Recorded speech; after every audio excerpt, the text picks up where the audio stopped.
with us on the Nigerian Television Authority, NTA, and we're set to bring to you the live procession of the program coming up here from the Federal Executive Council chamber here in the State House, where we're going to have the expanded session of a meeting of that council in honor of former President Mohammadu Buhari. Already we have the Secretary to the Government of the Federation, George Akume, in here. Some members, that is ministers, are already inside the council chamber, like you can see later on this split screen. And of course we have some members of the leadership of the National Assembly. I've seen the Speaker, House of Representatives, is Deputy Benjamin Kalu. They're all on ground, and we're expecting this President of the Senate, Godswill Akpabio, any moment from now. Those ministers, council members who went to Daura are on their way right now from the airport, Nnamdi Azikiwe International Airport, making their way into the State House. And we will be expecting the Vice President, Kashim Shettima, to lead them into the council chamber. Right now, I have with me special advisor to the President on Media and Public Communications, Sunday Dari. Thank you so much for being with us, sir. Thank you very much, NTA, for having me. Right. We've seen lots of activities initiated by the federal government in honor of the former president who passed on. We have never seen it like this. What may you say to start with regarding that? I think what we are witnessing is unprecedented in the history of our country, that you have a sitting president accord an immediate past president this kind of honor and respect. And we have seen just in the last 3 or 4 days, we've seen how President Bola Ahmed Tinubu has risen up to the occasion. He has gone beyond the call of duty. He has accorded the respect and honor that late President Mohammadu Buhari deserves. And in doing this, he has elevated the reputation of our country. He has also brought honor to our citizens, 220 million. The radar of the world is upon us.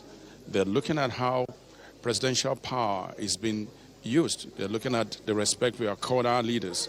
And I think President Bola Ahmed Tinubu has scored for this country some kind of marks in terms of reputation and respect.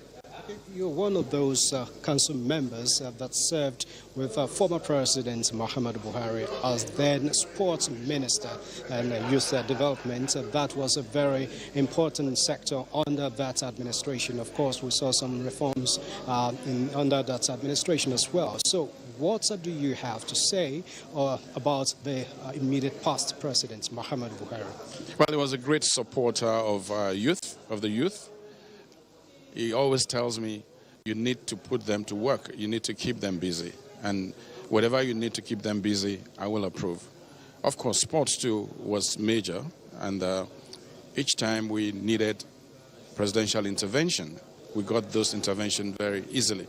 But I think the high point of that administration was the approval by former President Muhammadu Buhari of the National Sports Industry Policy. This country had lacked a coherent sports policy for several decades, and we got that approved.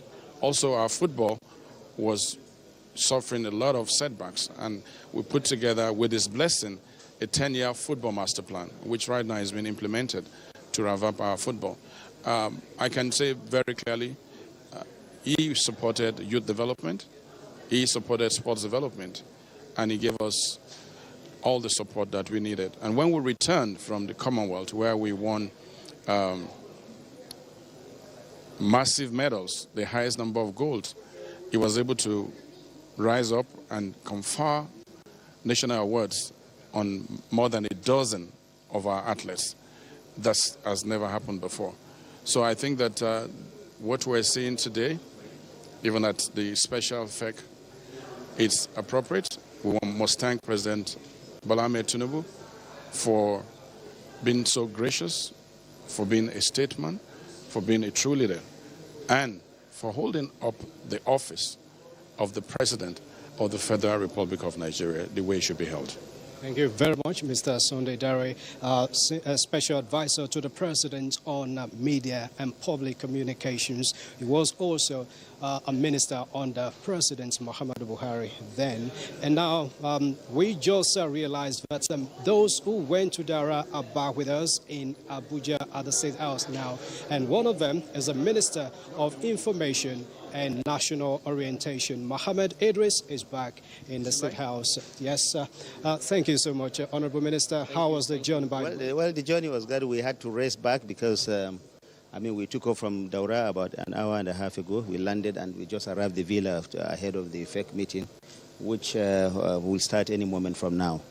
Okay. The President gave some directives about the activities in honor of the former presidents. How did it go in Daura? Well, everything has gone according to plan. First and foremost, recall that the President directed the Vice President with his Chief of Staff to go to London to bring the remains of the late former president. That was executed. He brought him back on Tuesday. The President himself was on ground in Daura together with other visiting heads of state. He was also accompanied by all the 25 cabinet ministers. All of us, as directed by Mr. President, went to Daura, and we didn't just go there to commiserate. We sat through all the events. Only this afternoon, the final prayers were offered in Daura, and all of us, jumped in the plane and came back here, led by the Vice President. So it's been an unprecedented show of respect and honor to someone who really deserves it because of the services he has rendered in this country. President Buhari wasn't just a leader. He was in his own right a statesman in every respect. He was a political leader. He was a military general. He was so many things to so many people, not just in Nigeria, but across the globe. You can see the flurry of letters that Mr. President has received.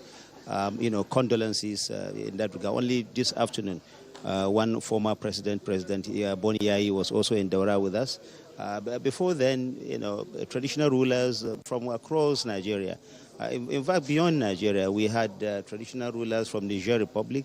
The Sultan of Maradi in Niger came with a retinue of traditional rulers, just as the Emir of Daura, Emir of Katsina, and other emirs were there on hand to also receive the visiting dignitaries that have come. Up until we left, his house was still full of activities, and we expect that it's going to continue for some time to come. I remember that the President said that it's going to be a 7-day period of mourning, aside from the public holiday that was granted. This is all part of it. Today we're going to have the first Federal Executive Council specially specially put together by Mr. President, an expanded one for that matter, having the leadership of the National Assembly, having members of the late President Mohammadu Buhari's family, all of them coming here. And any moment from now, we'll go into the council chamber behind me here to at least honor this gentleman who gave all to Nigeria.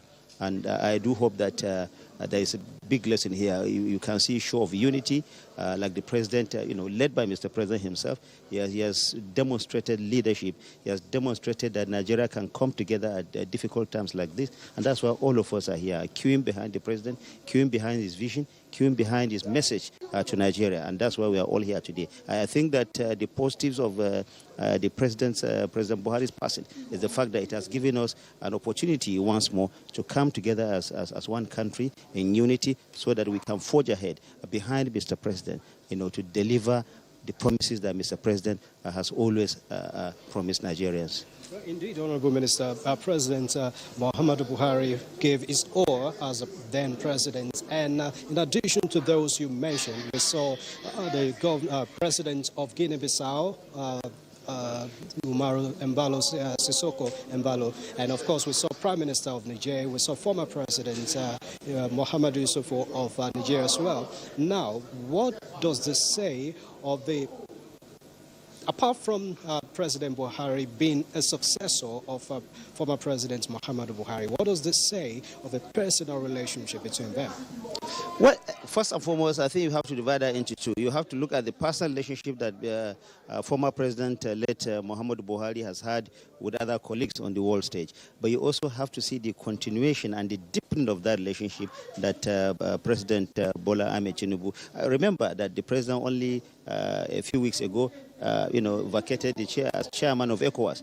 Recall that soon after he was elected into office, he was asked to chair by his colleagues on the sub-regional body. He was asked to lead the African continent. And so this is also an indication of the kind of trust, the kind of belief, the kind of leadership that Nigeria exudes, not just in the subcontinent body, but on the African continent and also on the world stage at large. And if you look at the message of Mr. President all the time, since he assumed office, President Bola Ahmed Tinubu, he's not just speaking about Nigeria. He's not only talking about Nigeria. He's also talking to the world as a statesman, somebody who represents, the African continent. That is his message. That is his courage. That is the respect. And, we are seeing also that Nigerians and people from outside this country are seeing that body language of Mr. President, not just being a leader for Nigeria, a leader on the African continent, in the sub-region, a leader also on the world stage. Everywhere he has gone since he assumed office,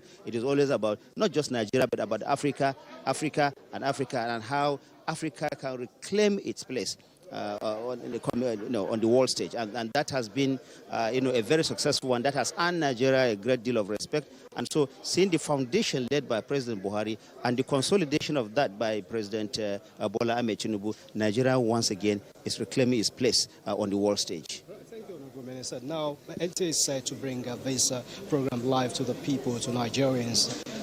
What idea can we have from the programs that we have lined up for this meeting? Well, I don't want to let the cat out of the bag. I know that we have very interesting discussions going on. Mr. President himself is going to lead it. We have leadership of the National Assembly, like I said earlier. We have all the leaders of the other branches of government. They're all coming here. The Vice President, who has just returned with us from Katsina, is also going to be here. In fact, he didn't just come alone. He came with the Governor of Katsina State. He also came with the family members of late President Mohammadu Buhari. Now, what this is showing is the kind of respect that the President continues to give to the person of President Buhari, and also to show Nigerians that we can actually queue behind something that is good, something that is important, something that can also drive this country towards prosperity. The message of disunity is gradually easing. Unity is coming back again. Nigerians are, lining behind their president to forge ahead, to forget about the messages of division, of hate, and all those negative things about this country. And this, once again, is affording us the opportunity to come together so that we can, provide Nigeria under President Bola Ahmed Tinubu with the leadership that Nigeria once again requires. I may have to let you go. I can see some of my colleagues waiting to take on you as well. Thank you so much, Honorable Minister of Information and National Orientation, Mohammad Idris. And already we've seen some minister right behind me in their black garments in honor of the former president, who was a #1 man in this house until May 29, 2023. He started in 2015 after several attempts, and he won in the 2015 election, became the president of the Federal Republic of Nigeria, and then served 2 terms till May 29, 2023. Now, the numbers of ministers, council members have continued to increase. We've seen ministers, we've seen SAs, and of course the governors of several states in the council chamber already. And we have the chairman of the Governors Forum, Abdurrahman Abdulrazak of Kwara State, leading them into this council chamber. We're also expecting the Chief Justice of the Federal Republic of Nigeria, that's Kudirat Justice Kudirat Kekereakun. She will be part of the session, and we expect a number of them to give their presentations in honor of the former president.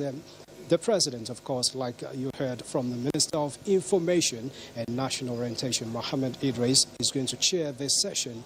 And any moment from now, the Vice President as well, who led a delegation to Daura, Katsina State until today, for the way in Katsina, right from London up till this morning, this afternoon actually, when they left Daura and came into Abuja through Casino. So any moment from now, we expect the session to start. It was slated for 5 o'clock, but probably because of the movement of those who came in from Daura Casino, that is why we're having a bit of delay in the commencement of the activities. Like I told you earlier, leadership of the National Assembly, they are on ground. We've seen the Speaker, Deputy Speaker Benjamin Kalu is around with us, and some ministers in the House. And I can also reliably tell you that President of the Senate is also on ground right now. Let's take you into the council chamber to have a feel of what is happening there right now. The ambience will tell you more about what is going on later, and we'll be back to tell you more about the former President Mohammadu Buhari.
Presidents, before the commencement of the meeting, we're having more ministers come in to the State House, and we'll take you back into the council chamber now as the meeting is about to start.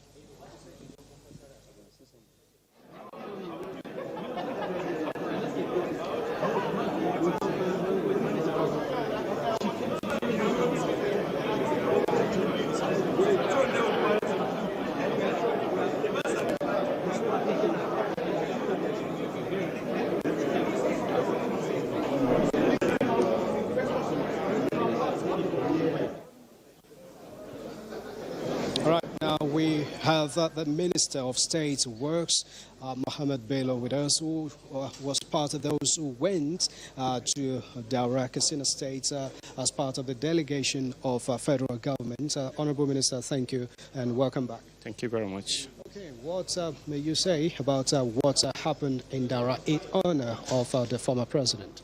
Let me begin by saying Inna lillahi wa inna ilayhi raji'un.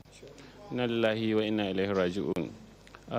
The President of the Federal Republic of Nigeria, President Ashwaju Bola Ahmed Tinubu, has directed the members of the Federal Executive Council, about 35 of us, including the Vice President, to go to Daura and stay there for the whole period of mourning. And we are just coming back, and we have so far received a lot of condolences from within the country and outside the country.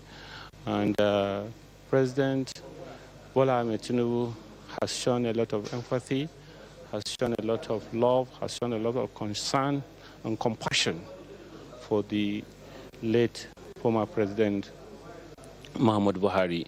From the very day his death was announced, he delegated the Vice President and Chief of Staff to go to United Kingdom to convey the corpse, bring it back to Nigeria. He was on ground at the Katsina airport, received the corpse, and went straight to Daura they buried the late President Mohammadu Buhari, and all of us, members of the Federal Executive Council, about 25 of us were there. And after the burial, we stayed there for almost 3 days.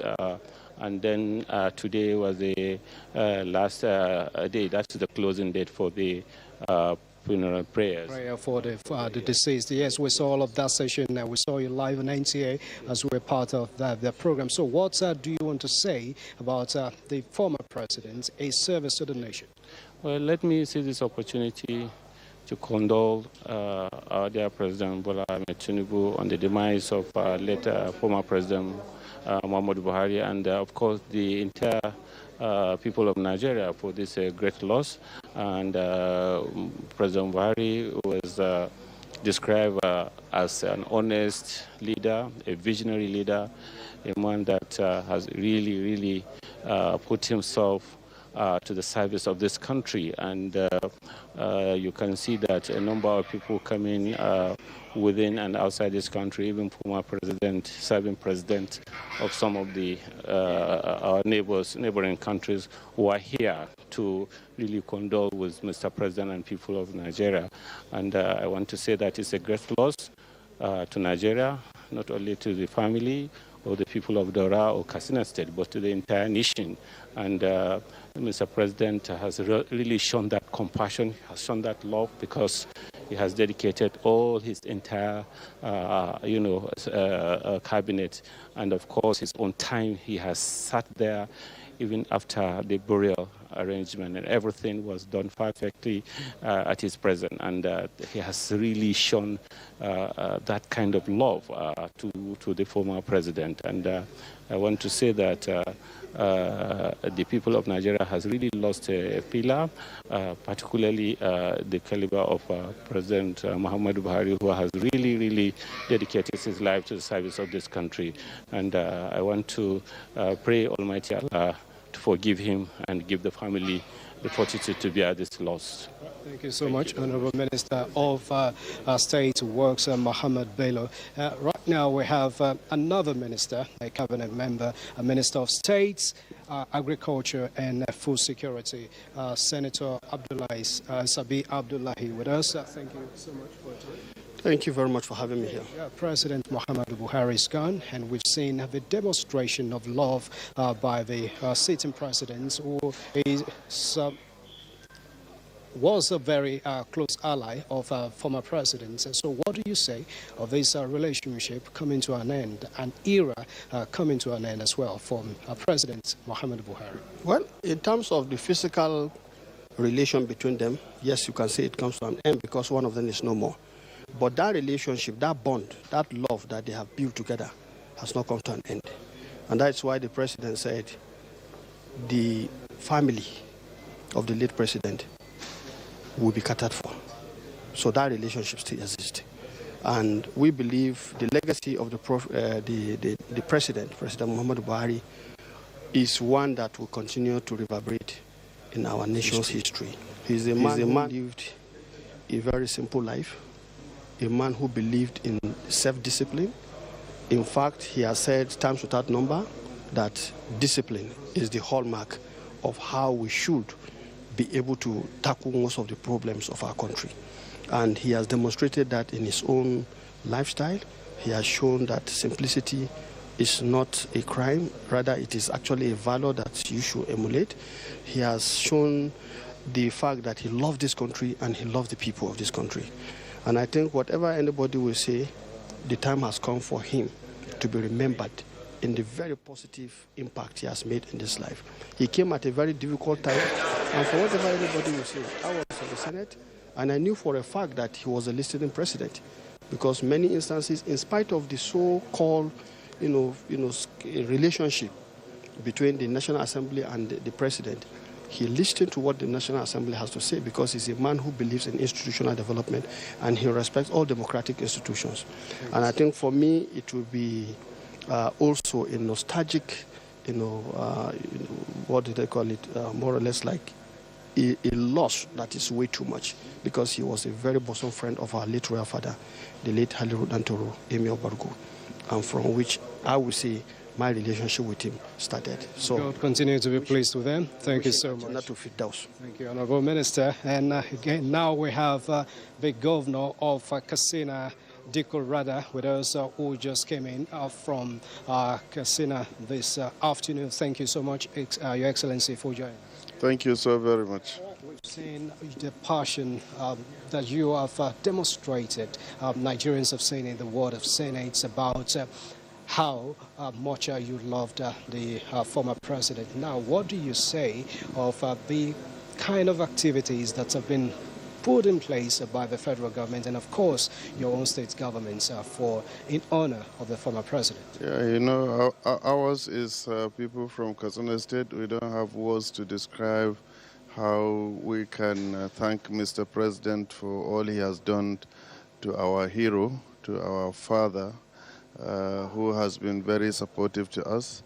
Since the demise of our late president, His Excellency the President Asuwaji Bola Ahmed Tinubu, he has been up and running to ensure that everything went on hitch-free.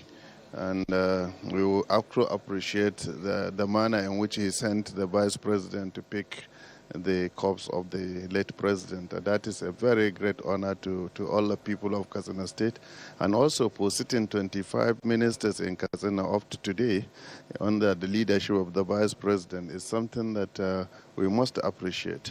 So ours is, on behalf of myself and the government, the people of Katsina State, we really thank Mr. President for what he has done.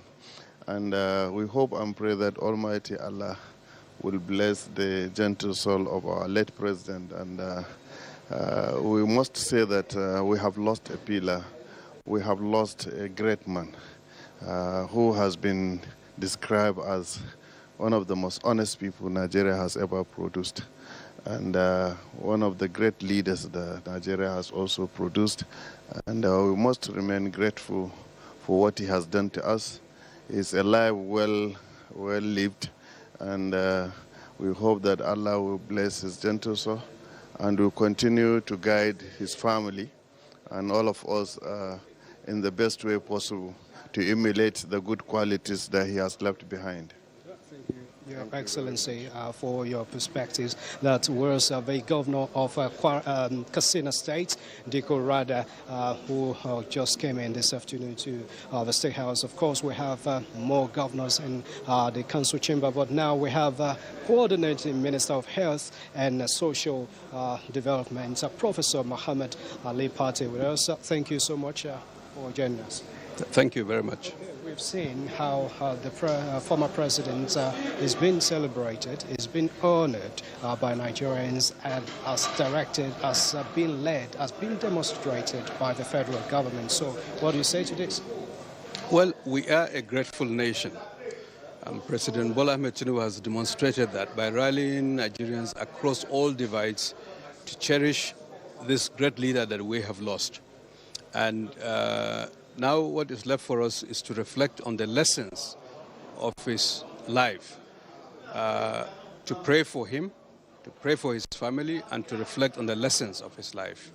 There are important lessons that are emerging already from the narrative of his life. The late President Mohammadu Buhari was an authentic leader.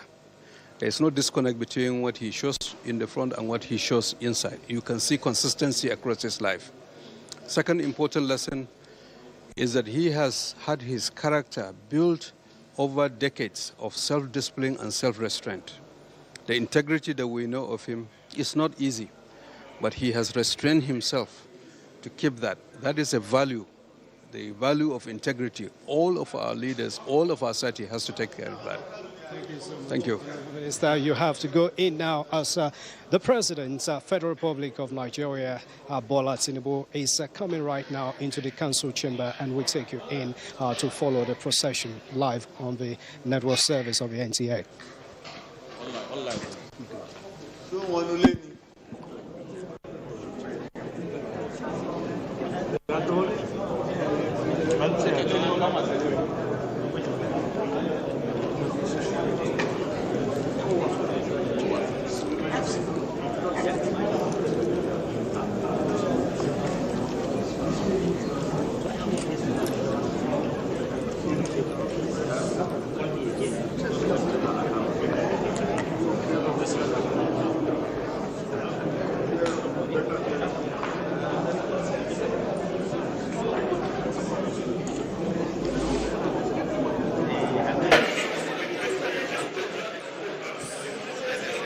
Cabinet members. Cabinet members. Cabinet members. Honorable ministers, be seated. Be seated. Mr. President is online. Please be seated. Be seated and no noise, please. Thank you.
Mr. Chairman,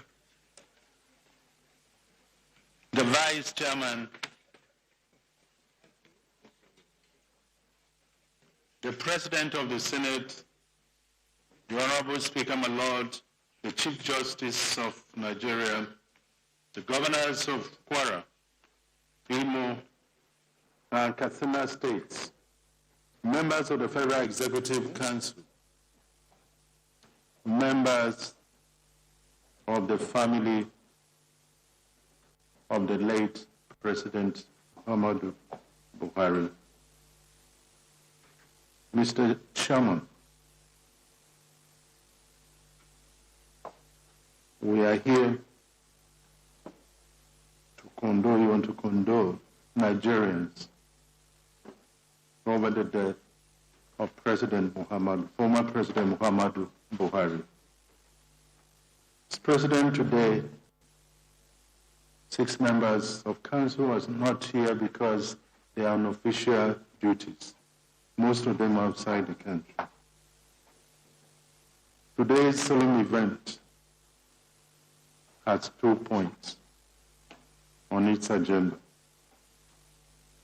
The memo by Mr. President and tributes by the leadership of the National Assembly and cabinet members, with vote of thanks to be given by the family of the late President. Your Excellency, it is my honor and pleasure to invite you to preside over this special session of the Federal Executive Council called in honor of your immediate predecessor, Your Excellency, sir. Thank you very much, SGF. Distinguished leaders of our country, Senate President, the Speaker, House of Representatives, the Deputy Senate President and the Deputy Speaker, the Chairman of Governor's Forum and the Chairman of Progressive Governor's Forum, all members of the Executive Council, to the family of Muhammadu Buhari present here today.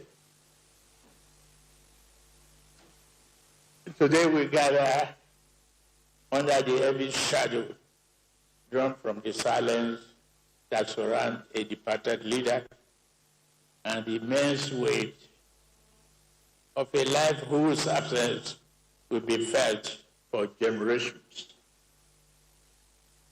We meet to honor a man whose presence once commanded this very room, whose voice once summoned the best in us, and whose conviction never bowed, even to the strongest winds of public opinion. President Mohammadu Buhari, GCFR, former head of state and former president of the Federal Republic of Nigeria, has gone to rest. He was first among soldiers in war, first among citizens in peace, and first without ambition or flattery in the heart of his fellow citizens. Yet it was in the quiet and unadorned settings of his private life that his true greatness was revealed.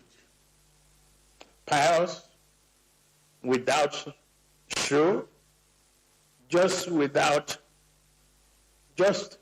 cruelty, humane without sentimentality, temperate without coldness, and sincere without God.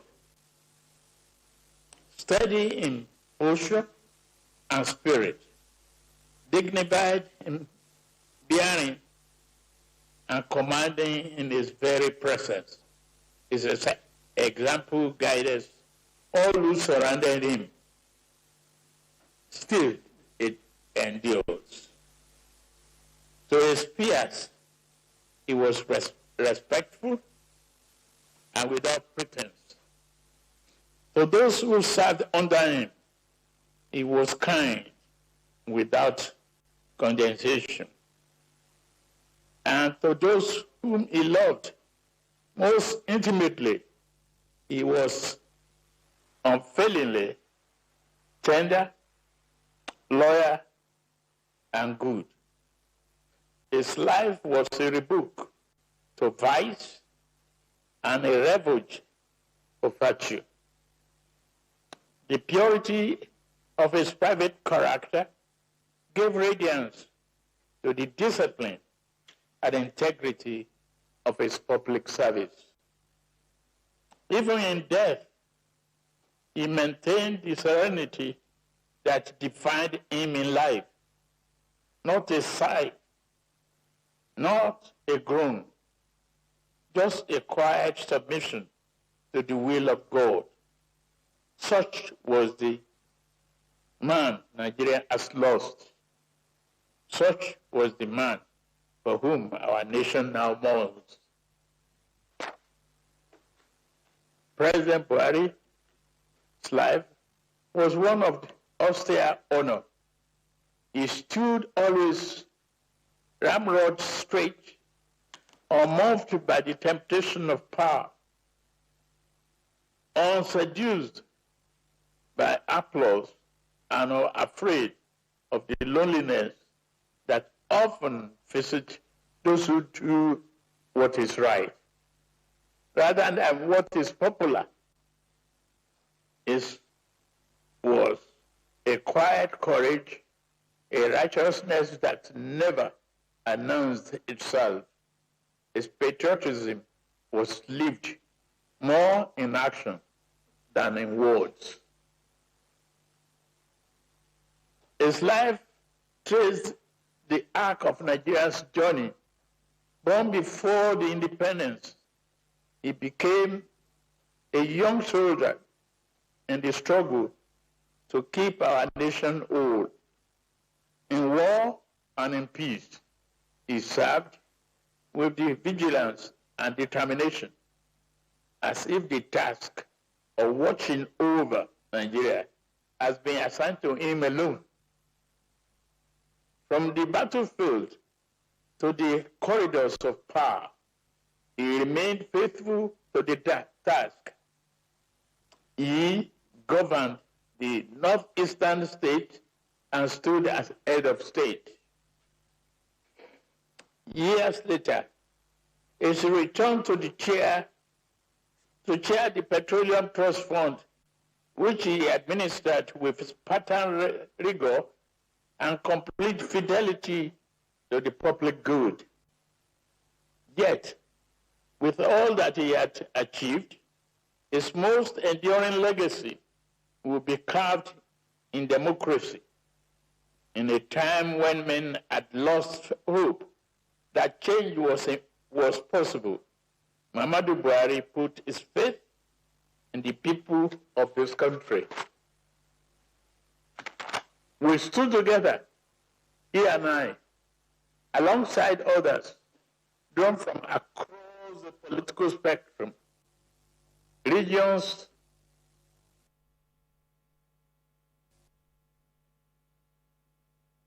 from one ruling party to another. When he was sworn in as our party's first elected president, he led with restraint, governed with dignity, and bore the burden of the leadership without complaint. Those who knew him most intimately understood that the authority of that exalted office never changed him. In the face of pressure, he remained calm. In the face of crisis, he remained resolute. In the face of triumph, he remained modest. Most remarkably, he retained his jovial spirit. When his tenure ended, he returned to Dara, not to command from the shadows or to hold court, but to live as he always had, never seeking to impose his will, but content to let others carry the nation forward. President Buhari was not a perfect man. No leader is. But he was, in every sense of the word, a good man, a decent man, an honorable man. His record will be debated, as all legacies are, but the character he brought to public life, the moral force he carried, the incorruptible standard he presented will not be forgotten. His was a life lived in full service to Nigeria and in fidelity to God. Now he rests, and we who remain must carry the memory of life as a standard to guide us. Let us honor him, not only with words, but with humility in power, discipline in service, compassion in governance, and fearlessness in the pursuit of justice. Our Tuesday, July 15th, 2025. On Tuesday, July 15, 2025, a grateful nation bid farewell to one of our own most illustrious sons. It was a proud honor for me, alongside Vice President Kashif Shettima, to lead the funeral procession to Dara and witness his burial in the dignified manner befitting a great and a noble leader. I thank the Interministerial Committee led by the Secretary to the Government of the Federation, George Akume, and Governor Diko Rada for organizing a befitting state funeral within 48 hours. In this period of national mourning, I once again extend my heartfelt condolences to Abuja Aisha Buhari, our children, the entire Buhari family, the government and people of Katsina State, and all who knew and loved him. Our gratitude will remain with President Buhari's family members, who provided him with the comfort and strength to serve our nation in the various capacities throughout his over 50 years of public service. We honor his service, reflect on his legacy, and pray for the peaceful repose of his soul. May Gazukia, the people's general, the former president, your duty is done. May Almighty Allah forgive his shortcomings and grant him Al-Jannah Firdaus. May his life continue to inspire generations of Nigerians to serve with courage, conviction, and selflessness. President Buhari, thank you. Nigeria will remember you. Thank you very much.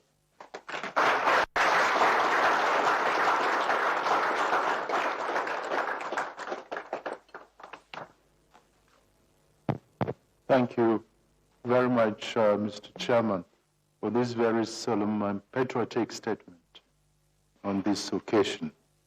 Mr. Chairman, the next item we have on the agenda is tribute from national leadership, the National Assembly, and governors and ministers.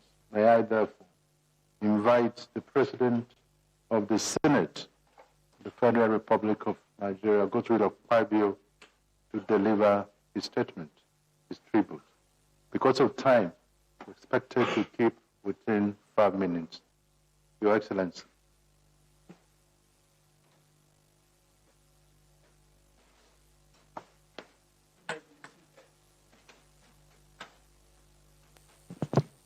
Mr. President, Commander-in-Chief, Armed Forces of the Federal Republic of Nigeria, President Bola Ahmed Tinubu, GCFR, Your Excellency, the Vice President, Your Excellency, the Speaker, my brothers, Deputy Senate President, Deputy Speaker, Secretary to Government, and Ministers, let me at this point especially recognize the family of our late hero, the family of President Mohammadu Buhari, GCFR, of blessed memory. So I use the young Yusuf, Mohammadu Buhari, as the point of contact. I rest on other protocol, Mr. President. From me, as President of the Senate, and I want to say my fellow custodians of the Federal Republic of Nigeria,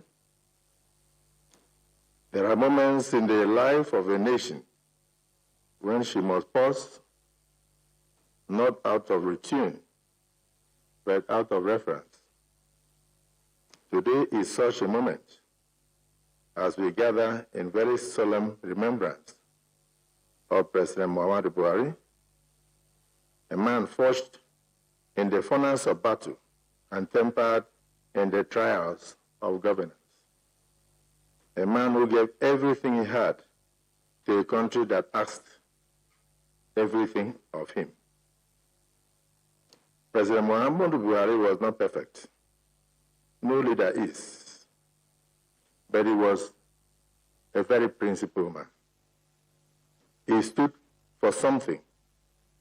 And in a world where it is easy to chase headlines, he chose instead to chase honor. Where others sought glory, he sought duty. As a minister in his cabinet, appointed by him, I saw President Mohammadu Buhari unplugged. He was not flamboyant, far from it. His voice was measured, his steps deliberate, his public demeanor austere. But beneath that calm exterior beat the heart of a great patriot, unyielding, unbending, and utterly uninterested in personal comfort, but duty called. He served this nation first in uniform, and decades later he returned to serve it once more, this time in flowing agbada. Whether clad in khaki or in civilian robes, through coups and campaigns, criticisms and crises, he never wavered in his belief in the promise of Nigeria.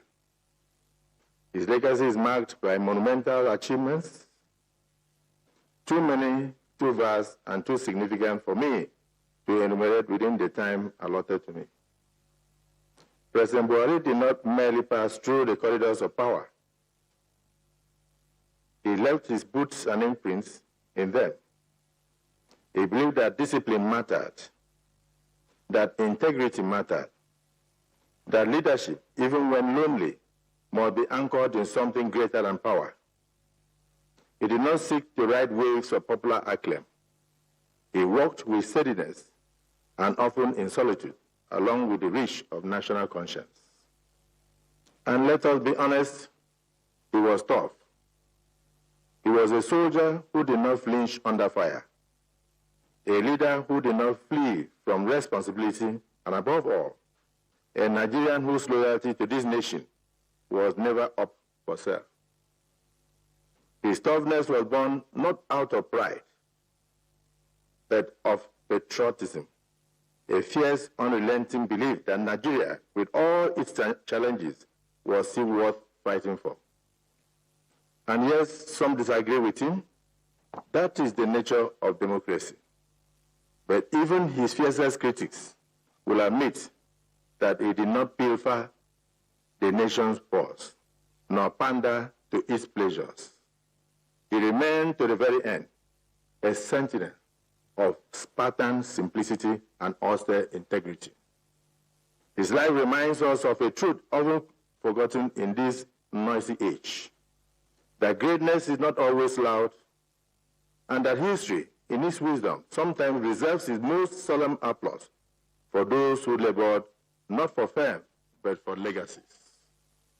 Let it be said by generations to come that a man once walked this land with a firm gait, a steady gaze, and an iron sense of duty. His name was Mohammadu Buhari, former president and former commander-in-chief of the Armed Forces of the Federal Republic of Nigeria. May God bless his memory, and may his soul rest in perfect peace. And may God bless the Federal Republic of Nigeria that he served and loved. I thank you.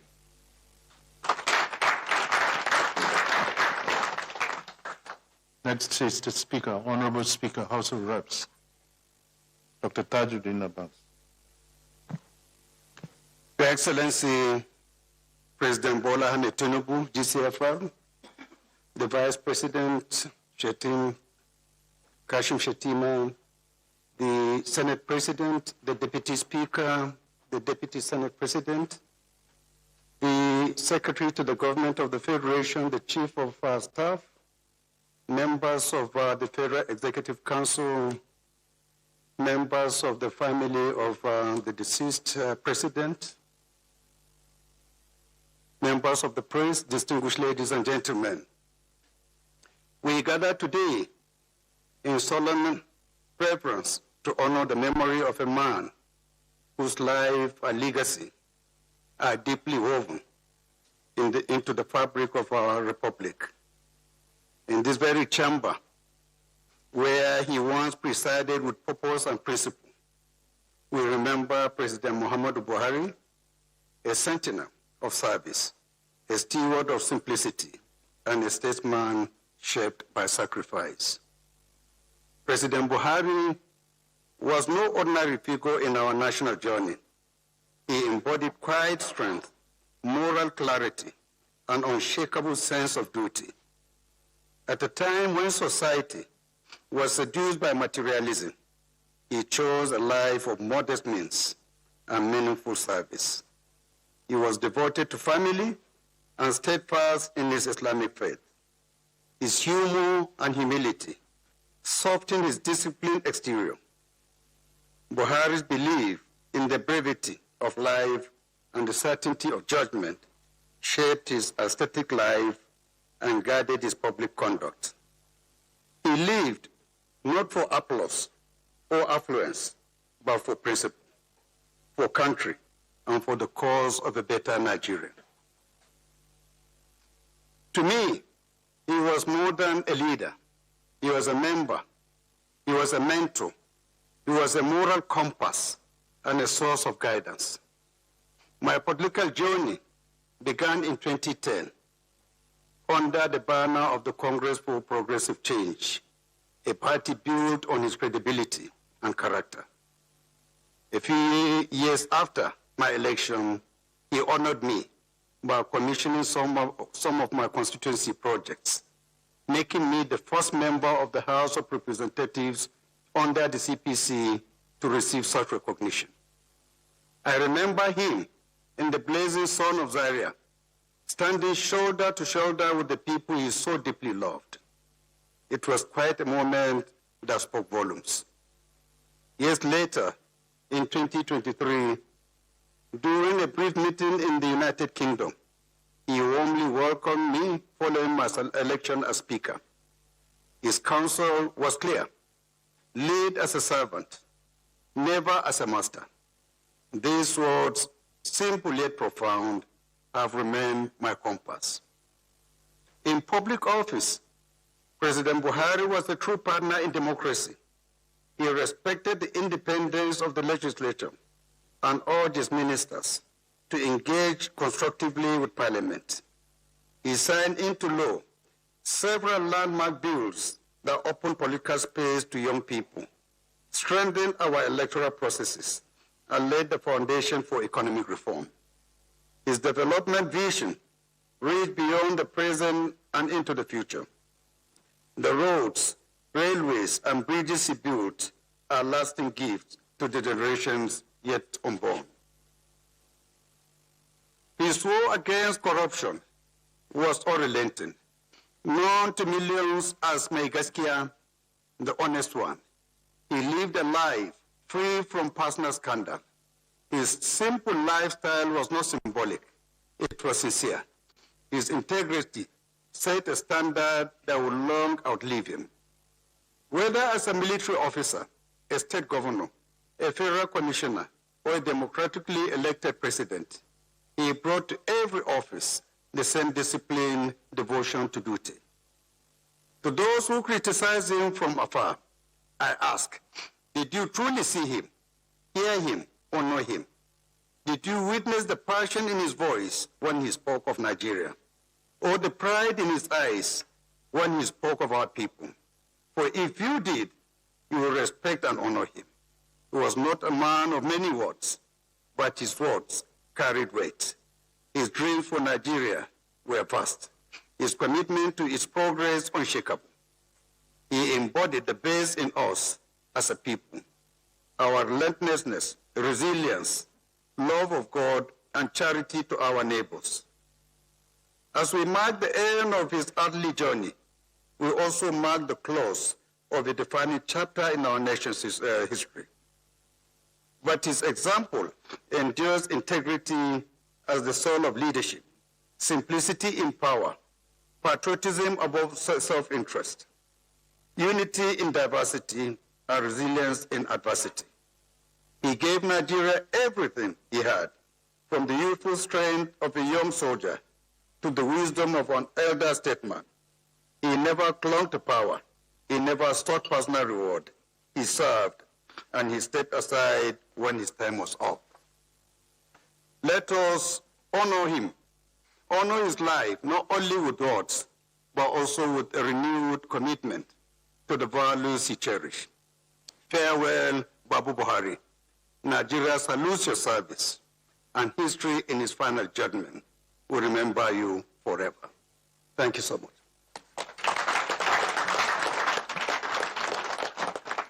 Thank you, Honorable Speaker. Next is the Head of Civil Service of the Federation, Didi Wasinjak.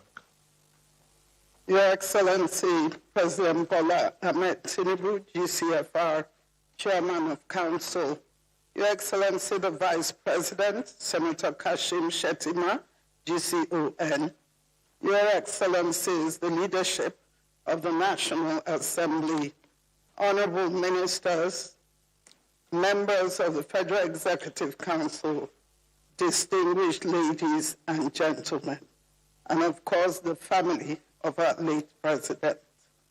It is with a deep sense of loss and solemn reflection that on behalf of the entire Federal Civil Service, I commiserate with His Excellency, President Bola Ahmed Tinubu, GCFR, the federal government, and indeed all the good people of Nigeria on the passing of our former President, Mohammadu Buhari, GCFR, who died on Sunday, 13 July 2025 in the United Kingdom.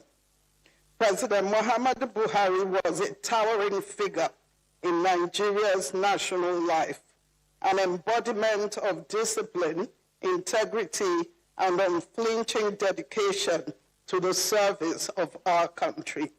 His leadership journey, first as military head of state from 1984 to 85, and later as a democratically elected president from 2015 to 2023, spanned critical moments in our history and was underscored by his consistent pursuit of transparency, accountability, and national renewal. Under his stewardship, the Nigerian civil service witnessed a revival of reform efforts. His administration championed and launched the Federal Civil Service Strategy and Implementation Plan 2017 to 2020, and the current successor plan of 2021 to 2025. Mr. President, distinguished members of Council, these reforms encapsulated in these plans reflect President Buhari's enduring belief in the importance of a capable and ethical public service as the bedrock of good governance. They brought to life initiatives that strengthened institutional capacity, which provided the framework for driving professionalism, efficiency, and digital transformation of the service. Even more significantly, Mr. Chairman, the late President's emphasis on merit, discipline, and the rule of law inspired the beginning of a culture shift within the civil service, one that continues to shape the trajectory of ongoing transformation efforts. On a personal note, I had the privilege of having been appointed by the late former president as a federal permanent secretary in 2017. As we mourn his passing, we also celebrate a life well spent in the service of our dear nation. His was a leadership marked by simplicity, courage, and a rare moral clarity, values that remain instructive for all of us privileged to serve in government today. May the memory of President Mohammadu Buhari, GCFR, continue to inspire us to build a more disciplined, transparent, and citizen-centered public service. Thank you, and may God bless the Federal Republic of Nigeria. Thank you. Thank you very much, Head of Service. Next is the Governor of Kwara State, who is also the Chairman, Nigerian Governors Forum, Malam Abdul Razak.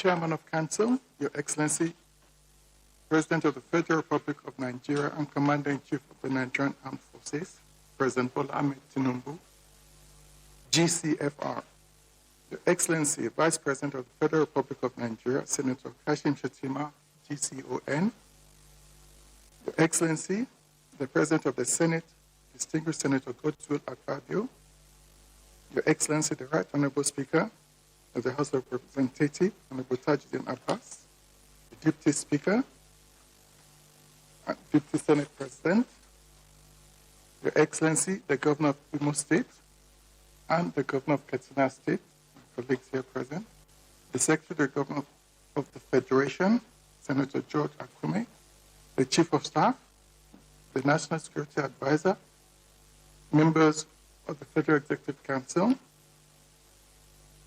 beloved family members of the former President of the Federal Republic of Nigeria, gentlemen of the press, ladies and gentlemen. On behalf of my colleagues at the Nigerian Governors Forum, I extend our heartfelt condolences to Your Excellency, Mr. President, the government and the people of Nigeria, and the family of our late former President, Mohammadu Buhari. We gather today to pay tribute to a man whose life was woven into the fabric of our nation. A soldier, a patriot, a statesman, and above all, a devoted servant of the Nigerian people.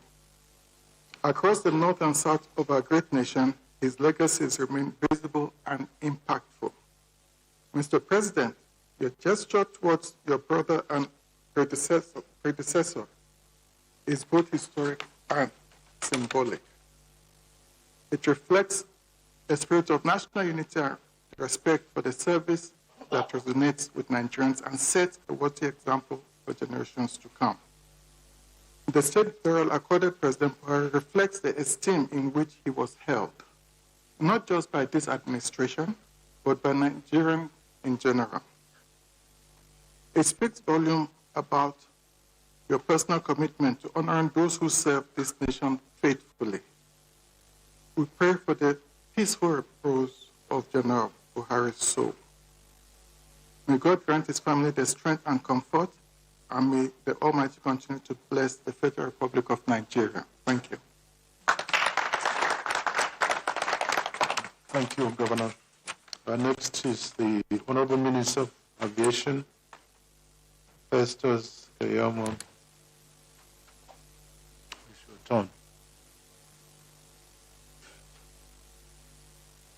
The Chairman of Council and President and Commander-in-Chief of the Armed Forces of the Federal Republic of Nigeria, President Bola Ahmed Tinubu, GCFR, the Vice President of the Federal Republic of Nigeria, Senator Kashim Shettima, GCON, the Senate President, Speaker of the House of Representatives, and kindly at this point allow me to adopt the protocols that have been well established before now to save time. And of course the family of the late President. This is a tribute to a thoroughbred patriot, an officer, and a statesman. The passing of late President Mohammadu Buhari has evoked different emotions and reactions from the length and breadth of Nigeria and even beyond. This is expectedly so because he was one of only two persons in the history of our country who had the opportunity to govern this country twice. First as military head of state, and later as a democratically elected president whose actions and policies shaped this country in many respects that affected and defined the lives and destinies of millions of people. However, one consensus in the midst of these different emotions, opinions, and reactions from friends, foes, and associates alike is that President Mohammadu Buhari served this country completely unblemished. Whether you choose to judge him harshly or kindly, the general consensus is that he embodied honesty and integrity in public office. He was a president who led by example, who walked the talk, who inspired integrity, uncompromising transparency, and accountability in public office. He was a moral and ethical compass in governance. He served this country with a good conscience, with the fear of God, and with extraordinary discipline. In my immediate reaction after his death, I wrote that they don't make them like him anymore. Not given to the primitive acquisition of unending wealth, frugal in living, austere in lifestyle, not inclined to showboating, and incredibly honest to the core, unquote. The notion of his transparency and honesty was not just a flash in a pan. He was trusted and tested over time because he served at different levels and in different capacities. He was a platoon commander, a commanding officer, a brigade commander, a general officer commanding, a governor of the old Eastern region, North-Eastern region, a federal commissioner, and a chairman of the Petroleum Trust Fund, military head of states, and finally, democratic president. Yet, he was never found wanting for once. I was privileged to serve him in different capacities, and I can attest to his rare discipline. I was his campaign spokesperson in the 2019 presidential election, and then his Minister of States, first in the Ministry of Niger Delta Affairs, and later in the Ministry of Labor and Employment. From these vantage positions, I saw that he was a fierce stickler for hierarchical order and discipline. The Buhari I know will never, ever sacrifice hierarchical order and discipline on the altar of personal relationships, family ties, or friendships. Once a subordinate can no longer work with a superior, no matter how close that subordinate was to President Buhari, the subordinate will be sacrificed in order for government to function smoothly. There are several examples that I know you all remember, and as Minister of State, I enjoyed that support from him. Only very few people in history have the grace and opportunity to reinvent themselves at the highest level and to recraft their own legacies. From the image of a no-nonsense and stern military dictator of the 1980s, who allegedly truncated democracy and rode roughshod over the rule of law, to the image of a frustrated serial election loser, and then to the hero and symbol of change and hope that the nation chose to defeat a behemoth ruling party and the sitting president in 2015 for the first time in our history. And finally, to the legacy of a sitting president who presided over a peaceful, free, and fair democratic process that produced his successor in office and peacefully handed over power. This is the stuff of which thrilling fictional movies are made. That is why for millions of people, he was an enigma in life, an enigma in death. He oscillated from one perception to the extreme, to the other extreme perception that was diametrically different from the first. At the end, we can conveniently say that President Mohammadu Buhari ticked all the boxes that we can use to qualify a quintessential patriot, a fine officer, and an exceptional statesman. He came, he fought, and he conquered. He has finished the course, and he has run a good race. Goodbye, May Gaskia. Thank you, sir.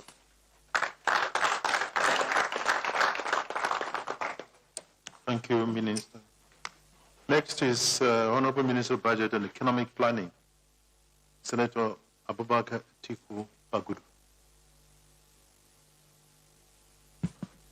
Your Excellency, Mr. President Bola Ahmed Tinubu, GCFR, Your Excellency, the Vice President,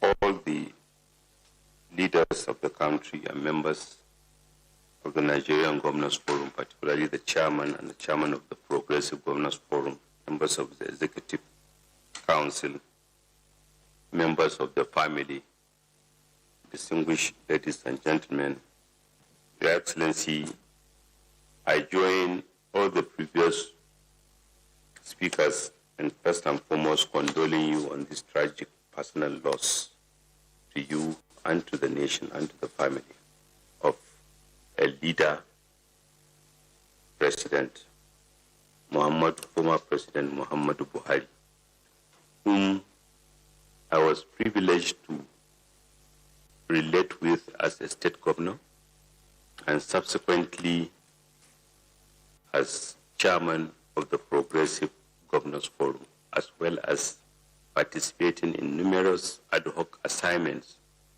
to which he appointed me. To say that President Buhari is humble is an understatement. He lived a life that resonates humility, sincerity, and clarity of purpose. I had my earlier baptism of fire on the test of his humility when 10 days to the general election in 2015, a very close friend of his, Colonel Bello Kalial in Kebbi State, died. And he instructed Hadi Sirika to call me. And when he spoke to me, he said, this is personal to him, it's not political. So he wants me to come to the airport with 3 vehicles. And I immediately protested that at that time in our national life, it will be impossible for him to visit any place, and it is kept a secret. But he said I should do my best. So he came to Birnin Kebbi, arrived, and we drove to Bagudo, which is 2 hours away. By the time we reached there, everyone along the route knows that President Buhari has gone to Bagudo. So on our way back, villages, towns, they are all lining up the street. In fact, some are lying on the street. And he refused to roll down the glass to wave at them because he felt that was being political. We were begging him, pleading with him. But that is the hallmark of somebody who exemplifies what he says. May his soul rest in peace. Your Excellency, as a state governor, a feat that I share with many people here under him, especially the Vice President, the Honorable Minister of Defense, the Minister of Works, Minister of FCT, Chairman of NGF, Chairman of PGF, Minister of Police Affairs. We know how, out of his respect for institutions, the National Economic Council was transformed into a body of dialogue rather than a body of monologue. All economic issues were transparently discussed and presented, which strengthened our federalism and, in fact, strengthened the national acceptance of the challenges that were facing us as a nation, because he was even surprised by the magnanimity of those challenges. 27 states could not pay salaries, and so on and so forth. But because issues were, the National Economic Council functioned as a council, because governors who were in the council, who had served previously, had told us how much of a transformation it is, and that has remained so, and it's a big achievement. Your Excellency, in his quest to confront the daunting security and economic challenges he faced and he campaigned on, we all got close to him, all governors, all of us were treated equitably. He interrogated and stated the problems he encountered in a very, very nationalistic and patriotic manner. He used to laugh at how, under him, regrettably, banditry is expanding in the Northwest. He always say the same people, the same religion, but why? And but he, not accustomed to playing blame games, he decided to deal with it head on. Your Excellency, I know I have 5 minutes, I'm sorry. To underscore the economic gravity he faced, of including the 27 states that could not pay salary, and he was always lamenting how is it that workers cannot be paid. So a lot of financial engineering was entered into in order to ensure that, and it was resolved. This is an addition to battling COVID challenge, battling 2 depressions, as well as flooding and expansion of security incidences. But he will remain undoubted. On 2 personal incidences, 7 governors, including 5 from the Northwest, had a meeting at one time. This is Kebbi, Zamfara, Sokoto, Katsina, and Kaduna states, as well as Niger and Plateau, because by then, in 2016, the security challenges is very prominent in these states. And we sat with security service commanding officers, police commissioners of our state at Kaduna, and we came up with a budget of 700 million naira for a military operation. That we came to see him, and regrettably, he told us that there was no money. So let us go and make a contribution, and he will refund us later. So the states contributed 100 million, to which he contributed. Today, the fiscal space has improved significantly as a result of those sacrifices and more. He launched the Anko Borrowers program with the mantra, let us eat what we grow and grow what we eat. I was privileged to be both the chairman of the Presidential Task Force on Rice and Wheat, as well as vice chairman.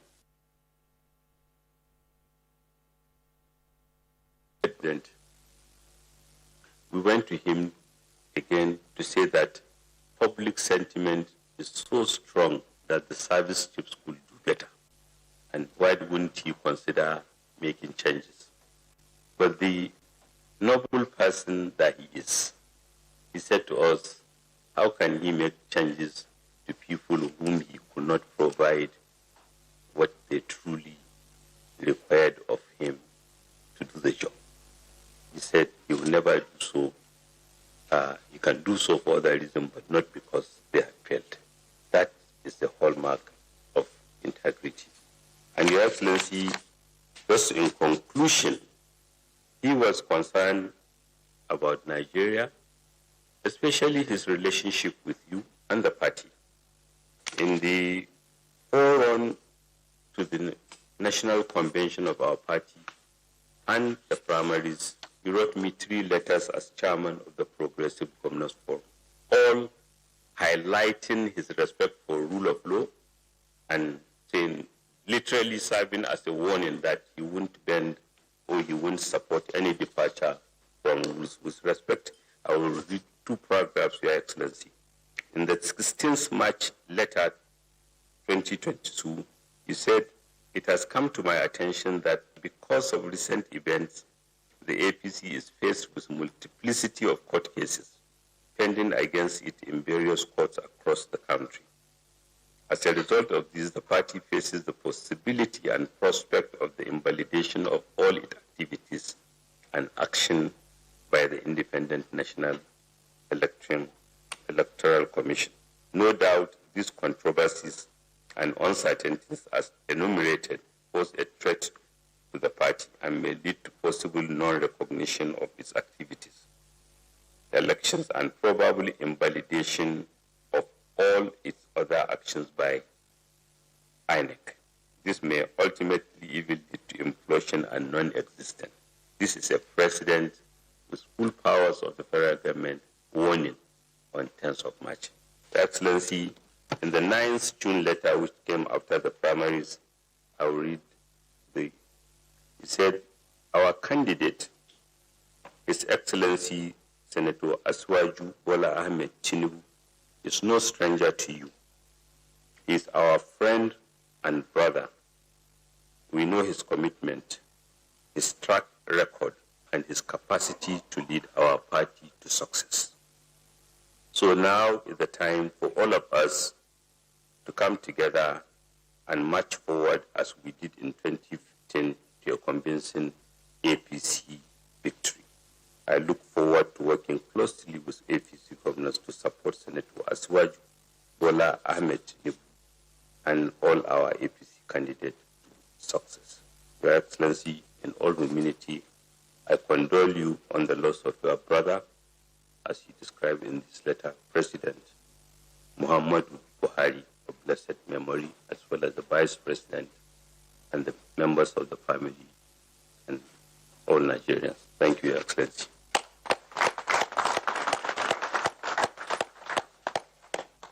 Thank you. Next is the Minister of Health and Social Welfare, Professor Ali Pate. Your Excellency, Mr. Chairman,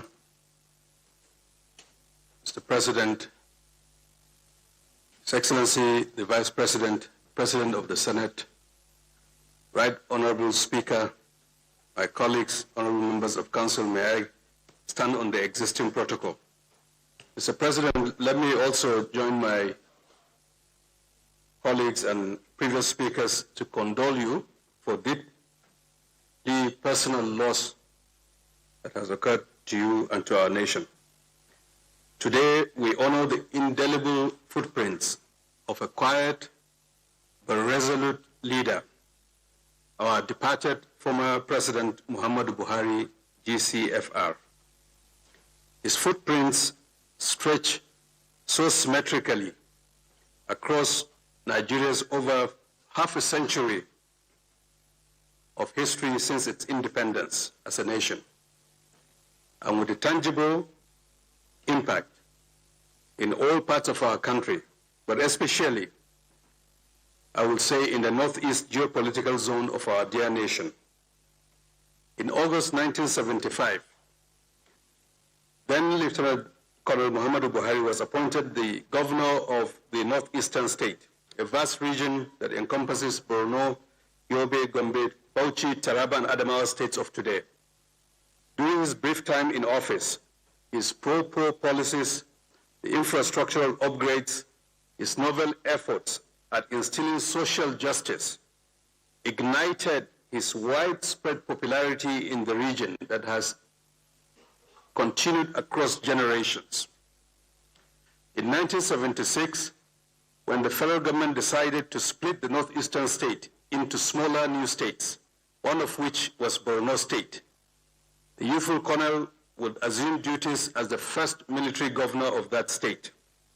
In Borno State, Colonel Buhari at that time laid the foundation for Maiduguri to serve as the state capital, building its first administrative offices, civil service structures, while overseeing the complex transition from a larger regional government to a smaller state setup, which ensured a smooth start for the new state and all the other state governments in the region.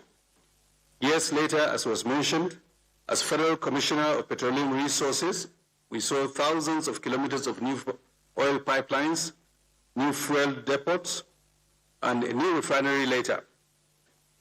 Major General Buhari would assume office later as the nation's head of state. We witnessed at that time, I was very young, how his war on indiscipline brought sanity and efficiency into our public spaces, into our marketplaces, and overall social spheres. This reflected the truth that he deeply understood, that nation building starts with core values, the right values. Beyond that, at that time, Major General Buhari's import restriction decree in 1984 attempted to boost local manufacturing and enhance the profitability of local industry. In fact, car industry was just one industry boosted during the period with an Austrian car manufacturer, Steyr. I was in primary school, I think I was just in secondary school at that time, in Bauchi, and we saw it begin to assemble the Steyr vehicles, which was a landmark at that time. A decade later, the experienced general will now come back to take up the role of the chairman of the Petroleum Trust Fund, as was mentioned earlier. Across the country, and in particular in the Northeast, we saw thousands of kilometers of neglected roads being rehabilitated, millions of textbooks getting their way to our academic institutions, potable water finding its way to the most far-reaching areas of the region, and health infrastructure being modernized, as well as the popular drug supply system, which reached every nook and cranny of our country. So much of this was then popularly labeled as PTF projects, which we all fondly remember. So for us in the Northeast, it was not unexpected that when the progressive forces of President Bola Ahmed Tinubu and Mohammadu Buhari joined together to form Africa's largest party in 2013, it was clear that the best was yet to come for our nation and for our region. It is now evidently clear with the leadership that we are witnessing, manifesting the progressive ideology that our country so desperately deserves. As His Excellency, Mr. Vice President, can attest, when he was governor, the onslaught of Boko Haram was such that the economy of the Northeast had been slowed to a near standstill, with millions displaced and mass worth of territory under the control of terrorists, as civilian and traditional leaders were being brutally pushed aside and killed in some areas. President Muhammadu Buhari moved swiftly upon coming to office and effectively to take back the Boko Haram and ISWAP captured lands, resetting displaced residents, restoring traditional schools, and massively upgrading the capacity and organizational architecture of the nation's armed forces. Understanding that economic development is critical to establishing a sustainable victory over the terrorist threats across the country, and especially in the Northeast, which was deeply affected. In the 8 years, he achieved several feats, including many universities and colleges. In the Northeast Development Commission to rebuild, restore, and rehabilitate, several power projects, began the oil exploration projects, major road infrastructure projects, and in social investment, several programs which have continued to date. In health, investments across our country, expansion of footprints, dealing with the COVID-19 crisis under his term leadership, in education, and the social investments. All these are the foundations upon which we must now continue to build upon. His Excellency President Buhari understood a fundamental concept, that leadership is also stewardship. This was reflected in his consistent respect for established institutions and established processes. He was obviously, and it was mentioned by Minister Keyamo, that President Buhari was a stickler for due process. He leaves us with many important lessons. There are several lessons that we'll continue to learn from this great man. First, he was an authentic leader. There was no difference between what you see in public space and what he is in private. He was consistent over time. Across decades of his public career, I think those who have worked closely with him can testify that President Buhari was an authentic, genuine leader. Those that follow him, those that love him, can see that. Secondly, he has built character, built on self-discipline, restraint, and the courage of his conviction to stand for what is right. That manifested itself in the integrity that is widely acclaimed. Thirdly, he served with humility. I think we have already heard about that. But importantly, His Excellency President Buhari, may God rest his soul, understood the truism that life is ephemeral, it passes, that power also passes. And he lived with that understanding. He was not attached to the world. He did not accumulate. He was not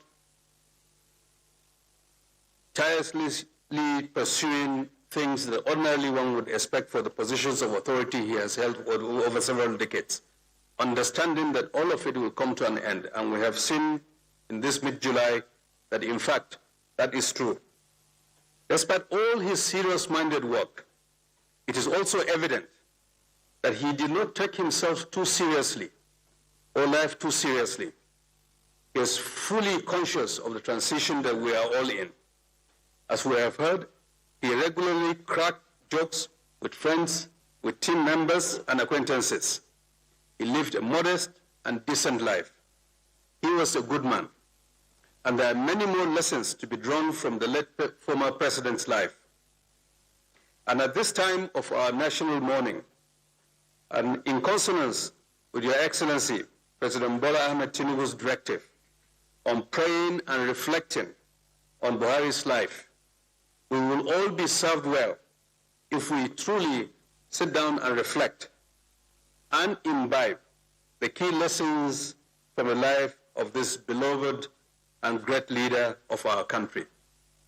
We pray, may Allah subhanahu wa ta'ala forgive and grant President Mohammadu Buhari Al-Jannah Firdaus. May the family that he left behind be blessed. May Allah continue to strengthen and guide you, our President Bola Ahmed Tinubu, GCFR, the Vice President, and all our national leaders. May Allah subhanahu wa ta'ala bless Nigeria. May He unite us all, and may He give us all a fine conclusion. Amen. Thank you, Mr. President. Thank you, Honorable Minister.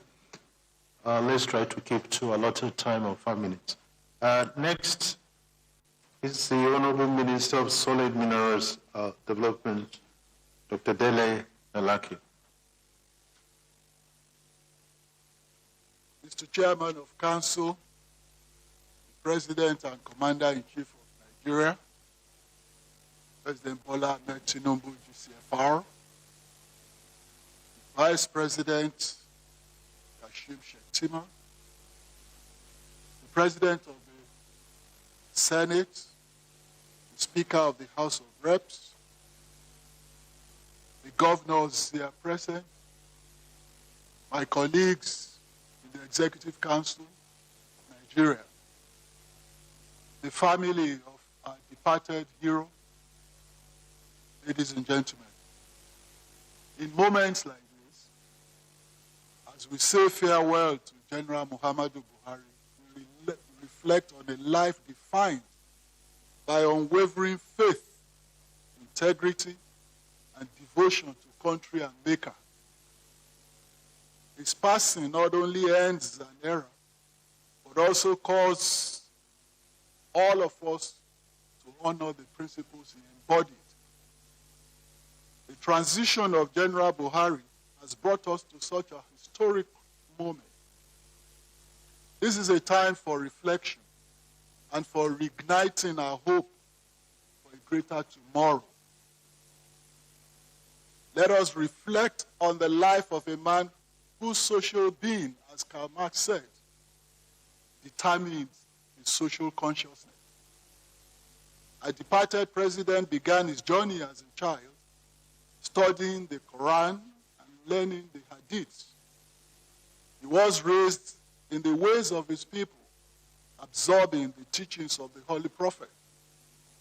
He believed faith holds the key to everyone's fate.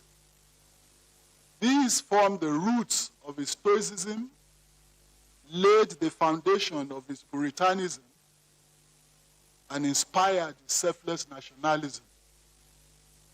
They explain the simplicity of his style and the candor of his humor and his aversion for materialism. In trials and triumphs, he held steadfastly and studiously to this value. He never doubted that whatever happened was divine, and he always waited on Allah for guidance. The leaders of the then northern Nigeria saw that the military will play major roles in the new Nigeria forming in the 1950s. The regionalist and devolved nature of the federal constitution by Sir Arthur Richards, Sir Oliver Littleton, and Sir John Macpherson disrupted the colonial order's authoritarian unity. The military then was the most crucial and influential institution of state. It was the agency of colonial power, then transitioned into civilian control as the British administration retired and the young Republic of Nigeria kindled. Young Mohammadu Buhari was gently undergoing secondary education between 1956 and 1961 when the headhunters of the northern establishment visited the Katsina Middle School to recruit boys into the military. With his gangling height and straight gait, there was no way he could have escaped the attention of the recruiters and consequently a career in the army. Let us pause to see the value in this crucial insight. Our former president was enrolled to serve a purpose. He was meant to give his people a voice in national institutions undergoing demographic change and martial modernization. He was to help preside over the young Nigerian state's coercive apparatus. At 19, he gave his life to Nigeria, in sickness and in health, in war and in peace, in life and in death. But his commission brought more than danger. It was a commission of guns, of tanks, of bullets, and of bombs. That was what Muhammadu Buhari faced in the Nigerian Civil War. He was trained at the Nigerian Military Training College and at Mons Officer Cadet School in Aldershot, England. And at just 20 years old, he became a platoon commander of the 2nd Infantry Battalion in Abuja. He fought and survived the Nigerian Civil War. He played a leading role in the coups and counter-coups that saw the military intervene in Nigeria's governance. When military music played early at the end of 1983, ending the 4-year rule of the Shagari civilian administration, few were shocked, especially those of us who are chroniclers of events and history in the Nigerian media space. We were not shocked to see Buhari at the top. It was at the perfect time to show that he had matured as a commander and as a nationalist. The war against indiscipline, why, was nationwide. It sought to restore our integrity from the social anomie of the previous era. Of course, Buhari was so determined to save Nigeria, his country, he put patriotism above personal freedom. He expected Nigerians to follow him. He saw libertarians and civic groups as obstacles to his mission and tried to coerce them. He believed the end would justify his means. He trusted his conscience would clear him for inflicting pain on those he thought opposed the state. And in August of 1985, he exited the stage through his removal by his colleagues. Allah saved him as he was detained and retired early. But God had not finished with him.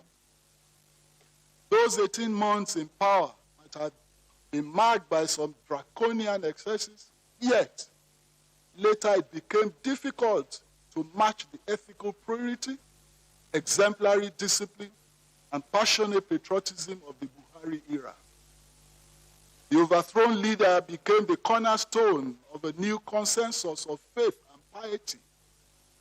The masses in the north especially rallied to him. He stood for all that the negative elite denied them. They saw him as a father sent by Allah to combat poverty. They called him Say Baba, and he embraced their cause. A mass movement was thus born. Yet the movement needed political power to channel state resources to protect the poor. The party merger that delivered this under the banner of the All Progressive Congress made the dream real. God used President Asiwaju Bola Ahmed Tinubu and other compatriots to bring back a leader whose love for the masses was boundless.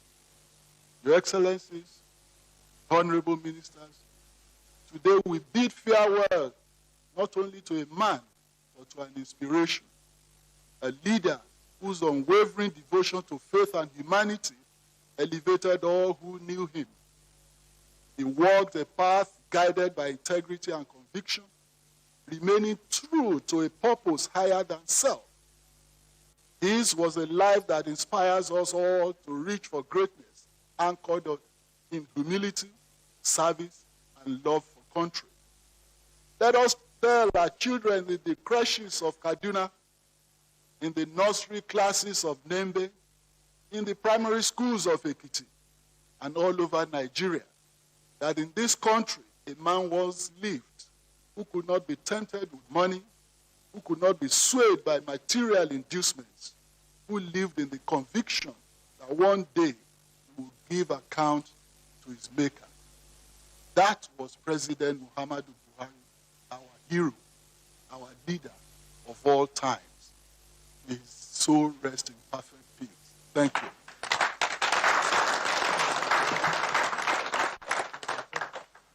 Thank you, Minister.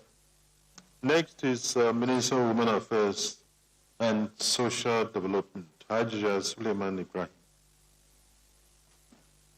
The Chairman of Council, the President, Federal Republic of Nigeria, Your Excellency, President Bola Ahmed Tinubu, GCFR.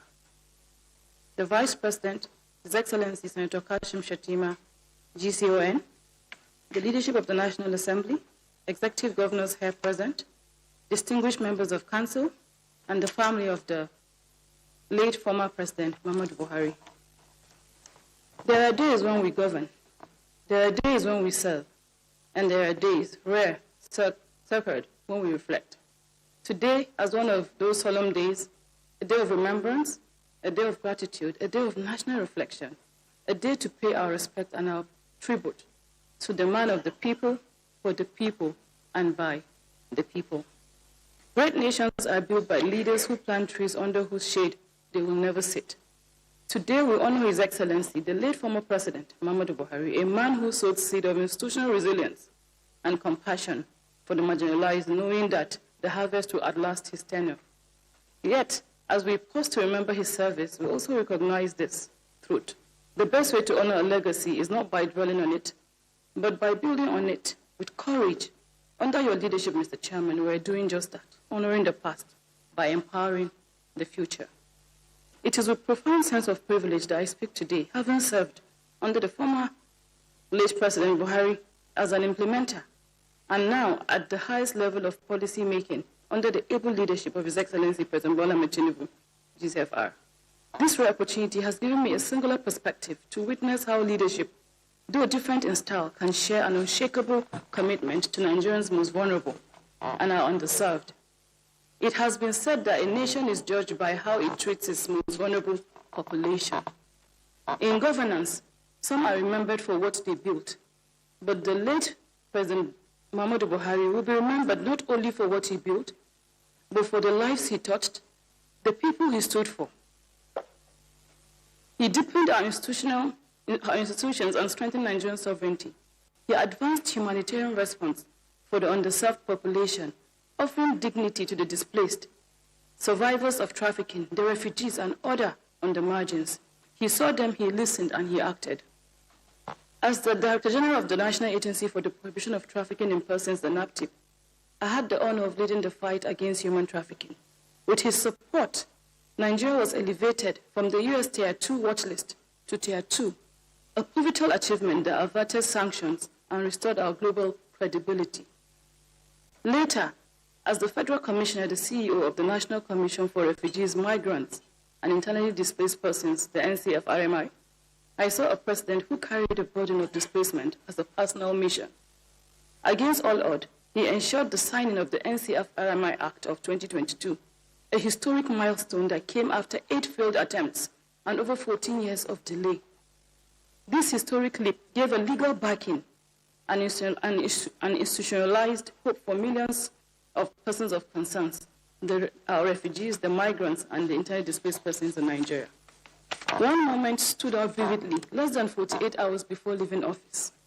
The late former president sat in these same chambers and virtually commissioned several resettlement cities built for our displaced citizens. He said, I quote, "These people have been through so much. If all I do is give them a place to call home, I am at peace." It was a simple sentence, but profound, and a reflection of who he was and the depth of his compassion. Yet, Mr. Chairman, legacies are not preserved by wishes alone. They are preserved by action. Today, under your visionary leadership and the Renewed Hope agenda, we are writing the next chapter. We are not only building on the late former president's foundation, which recognizes women as the heartbeat of the nation, but we are accelerating it.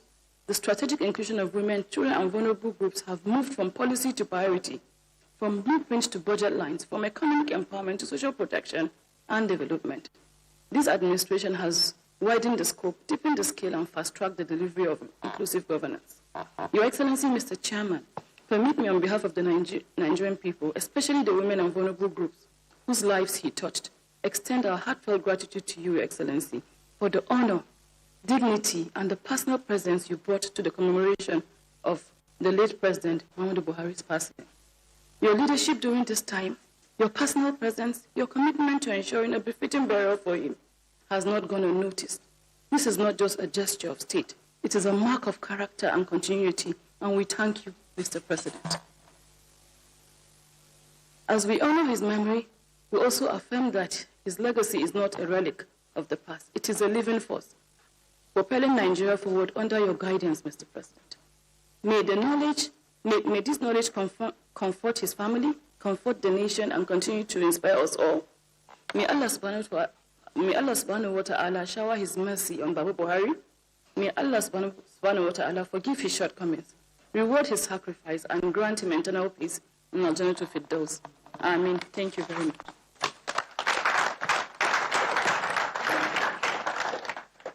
Thank you, Minister. Next is Engineer David Umahi, Minister of Works.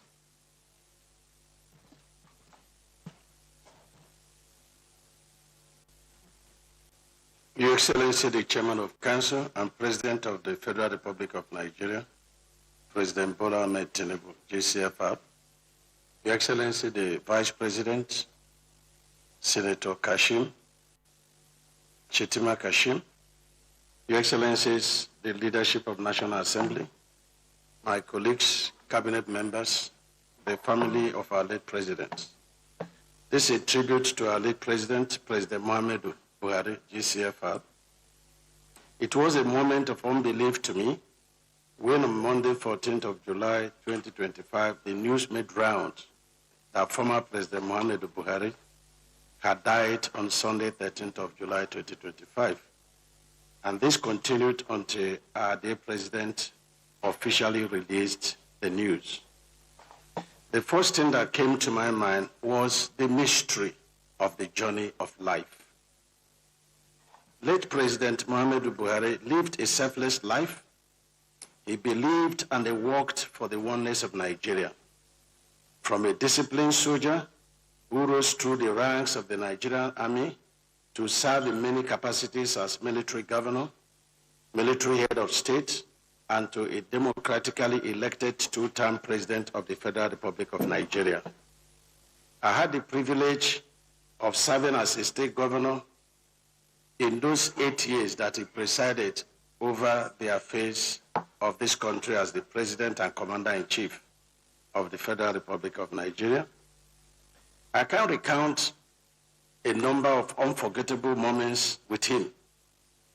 One of such was the time I joined All Progressive Congress, the party. I was in PDP.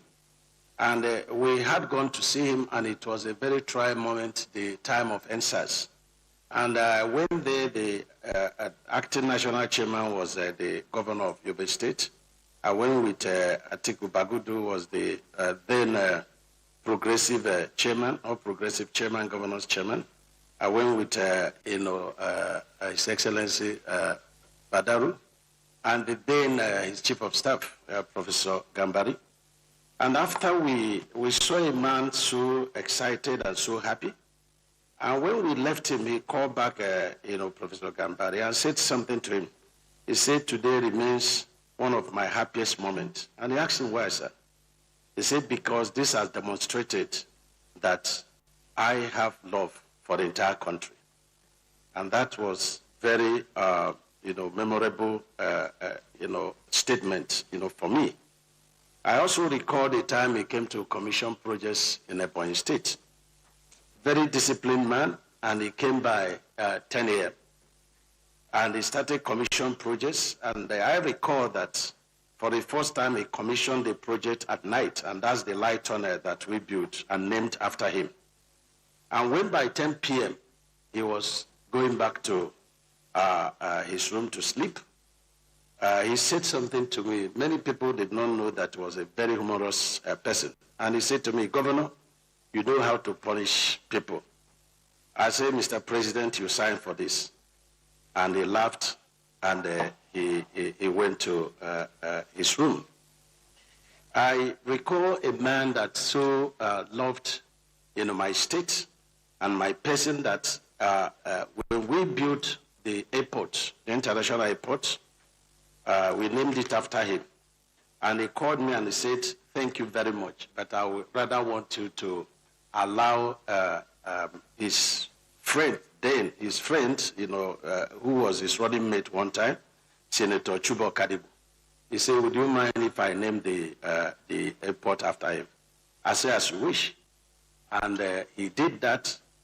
And I requested for the federal government to take over the airport. And he approved that. Not only that he approved that here in FEC, and I think Barrister Kaimo will bear witness, he also approved that our state be refunded the amount we use in building that airport. Some FEC members argued that I didn't request for refund, but he overruled them. That's the depth of his love for my state and for my person. And when he was commissioning our university, he said to me, "This university and the equipment you have here, the state cannot manage it. I have to take it over." And he graciously took over the university and even attached a name to it that I will remain very grateful for life for that honor. And let me also remember him, because without him, my present governor wouldn't have been governor, because all was set to change that process. But he called the then chairman of the APC and they warned that the state must be allowed to produce their candidates in APC. So let me recall that he was so fair and very supportive to all the governors, irrespective of party affiliations. He introduced the Anchor Borrowers scheme that helped our agriculture. He refunded Paris Club to governors, and he refunded federal projects done by states. I recall that when I left APC, I was badly fought, and I went to him and said, "This particular governor, please don't give him the money," because the money was very huge. And he laughed, but to our very surprise, he released the money, and the APC governors became very much afraid. But he did that. He also introduced World Bank program on state fiscal responsibility, aimed at transparency of state affairs, budgeting process and procurement process. And we competed, and we won several millions of dollars, which helped states, like ours, to develop their infrastructure. Mr. Chairman, my condolences first go to you, our dear President Bola Ahmed Tinubu. God made you his destiny helper, his friend, and his brother. The whole country and beyond acknowledge the honor you accorded him in life and the decent burial you offered him in death. His burial was a great moment of emotional outpour and deep grief for you and our First Lady. No wonder Arise News captured that moment greatly and joined other Nigerians to appreciate you. I too say you are a good brother, indisputably a good friend of our late president. To the family he left, I pray God to grant you the strength and the fortitude during this period of mourning. To friends and associates, let us be consoled by the sweet legacy of his life that death cannot take away, and through which we will treasure his memory. To the governor and people of Katsina State, I say your help is in our God. My take about his life and his legacies is that while we live, let us live unto the Lord. And while we serve, let us serve with the fear of God. For life is only but a journey. May the soul of our departed leader and former president rest in perfect peace. Amen.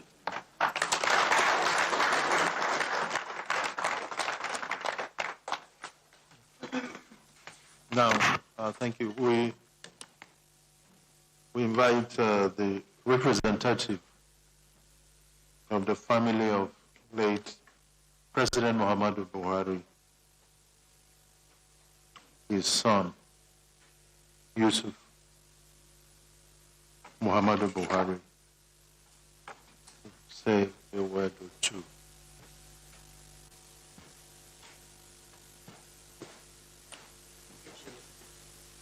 Thank you.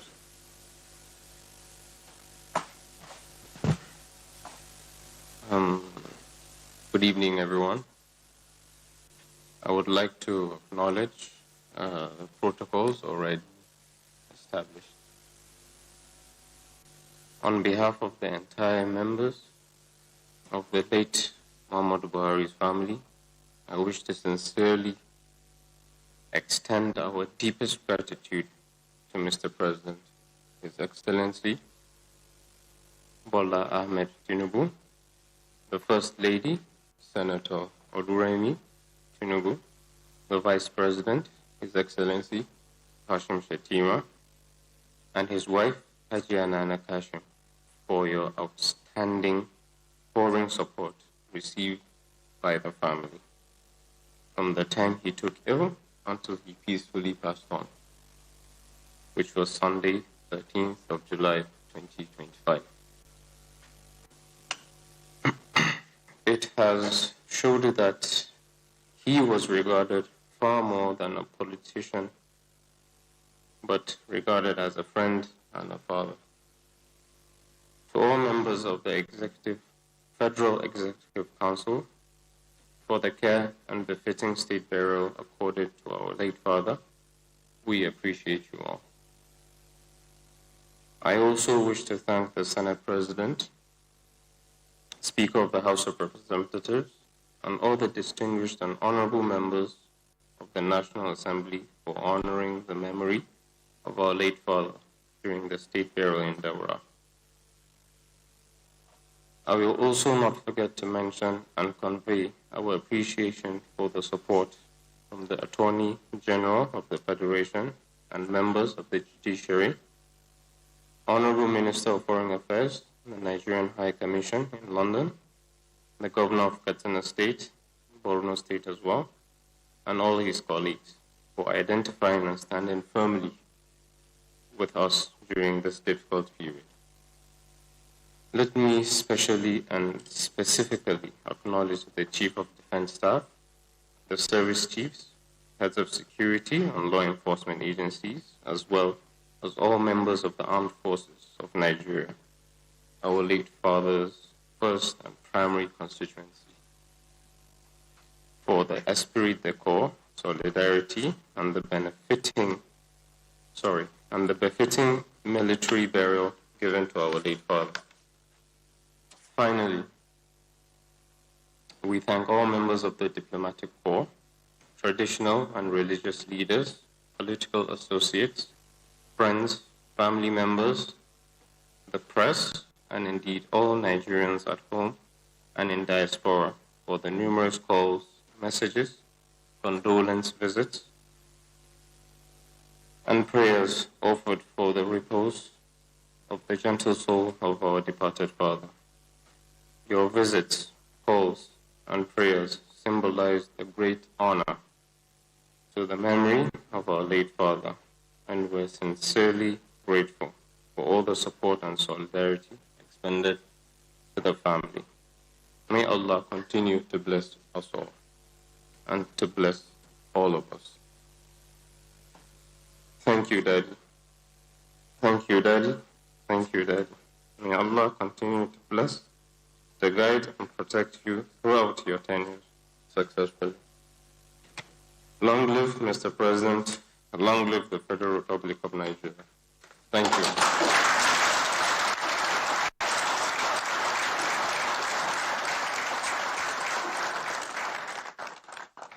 Thank you, Yusuf. Mr. President, before we take the national anthem, we need two prayers, one Muslim, one Christian, for the repose of departed leader. The Deputy Senate President will take the Muslim prayer, while Hope Uzodi, my chairman, Progressive Governors Forum, will take the Christian prayer. Deputy Senate President. Before we take the prayers, may I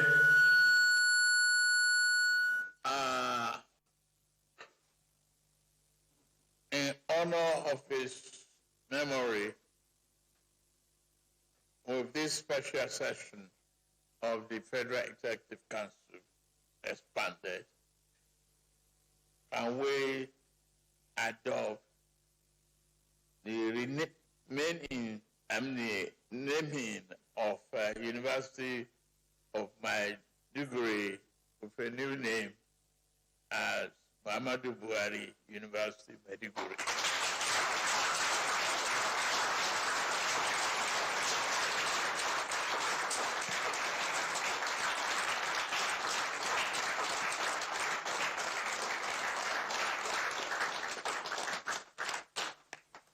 Thank you very much.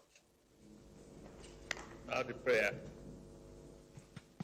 أعوذ بالله من الشيطان الرجيم بسم الله الرحمن الرحيم صلوا على النبي الكريم ربنا أفرغ علينا صبرا وتوب على المسلمين ربنا إننا آمنا كلنا ذنوبنا وقنا عذاب النار ربنا آتنا في الدنيا الحسنة وفي الآخرة حسنة وقنا عذاب النار ربنا وتقبل الدعاء سبحان ربك رب العزة عما يصفون وسلام على المرسلين والحمد لله رب العالمين.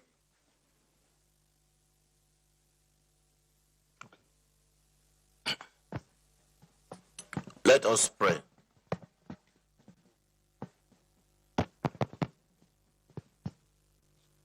Almighty and ever-living God, we thank you for this moment of your glory. We commit our country, Nigeria, into your holy hands.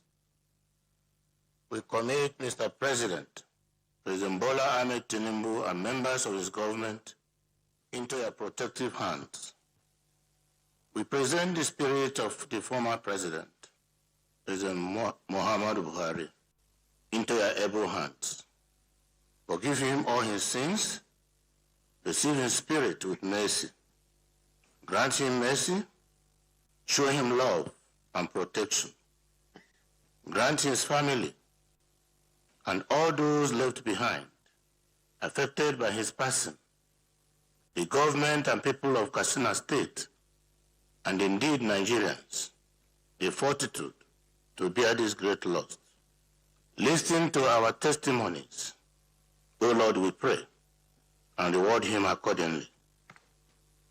May his sacrifice and contributions towards our national growth fetch us unity as a nation, fetch us development, fetch us prosperity, and a better and greater nation, to the glory of your holy name. Lead our president and indeed all of us here gathered back to our homes safely and peacefully. And may the soul of President Muhammad Buhari and the souls of all the faithful departed, through the mercy of God, rest in perfect peace. Amen.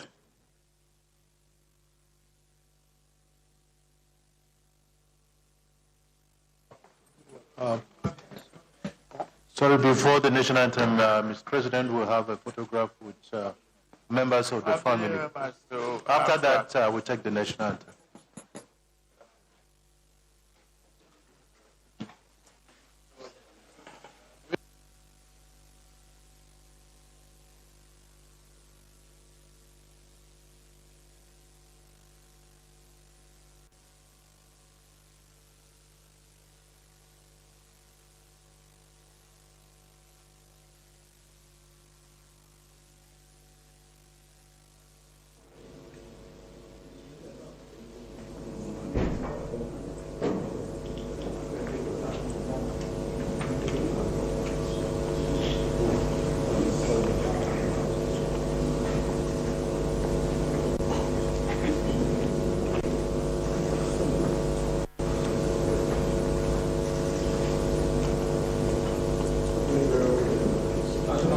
National.